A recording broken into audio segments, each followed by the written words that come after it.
Hello foodies, నేను ఈరోజు మీకు ఆలూ శాండ్విచ్ ఎలా చేసుకోవాలో చెప్పబోతున్నాను. దీనికోసం రెండు పెద్ద సైజు ఆలూ తీసుకొని ముందుగా బాయిల్ చేసి వాటిని మ్యాష్ చేసుకొని పెట్టుకోవాలి మెత్తగా. తర్వాత ఒక చిన్న బౌల్ తీసుకొని దాంట్లో మ్యాష్ చేసుకున్న ఆలూని వేసుకొని తర్వాత దాంట్లో ఒక ఆనియన్ని సన్నగా చాప్ చేసుకొని వేసుకోవాలండి. ఆ తర్వాత కొత్తిమీరని కూడా సన్నగా చాప్ చేసుకొని అందులో వేసుకోవాలి. తర్వాత ఒక 2 మిర్చిని వీలైనంత సన్నగా చాప్ చేసుకొని దాంట్లో వేసుకోవాలి. తర్వాత 1 స్పూన్ కారప్పొడి వేసుకోవాలి. నెక్స్ట్ 1/2 స్పూన్ సాల్ట్ వేసుకోవాలి. జీలకర్ర పొడి కొంచెం వేసుకోవాలండి. ఇవన్నీ వేసుకొని మళ్ళీ ఒకసారి మెత్తగా ఇలా కలుపుకోవాలి. ఇలా కలుపుకున్నాక వీలైనంత చాలా మెత్తగా మ్యాష్ చేసుకోవాలండి.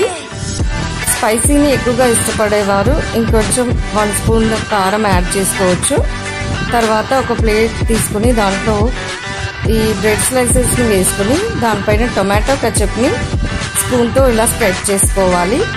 తర్వాత మనం ముందుగా కలిపి పెట్టుకున్నాం కదా ఆలూ మిక్చర్ని, దాన్ని కూడా వేసుకొని స్పూన్తో స్ప్రెడ్ చేసుకోవాలి. తర్వాత ఈ బ్రెడ్ని ఒకదానిపైన ఒకటి అలా పెట్టేసుకొని కొంచెం మెత్తగా అలా ప్రెస్ చేసుకోవాలి.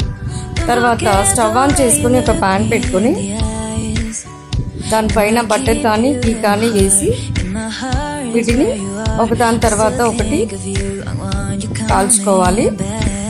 మళ్ళీ ఒకసారి బటర్ కానీ నెయ్యి కానీ అప్లై చేసుకుంటూ మంటని సిమ్లో పెట్టుకొని ఎర్రగా వచ్చేలాగా మంచిగా కాల్చుకోవాలండి.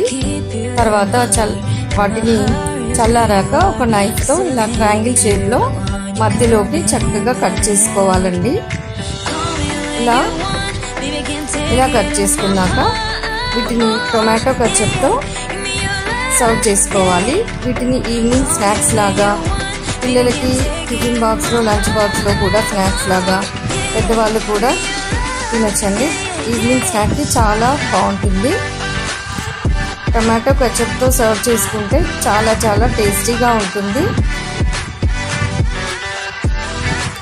ఇలా 1 by 1 అన్నీ చేసుకుంటూ ఇలా టమాటో కెచప్తో సర్వ్ చేసుకోవాలండి. Thank you for watching.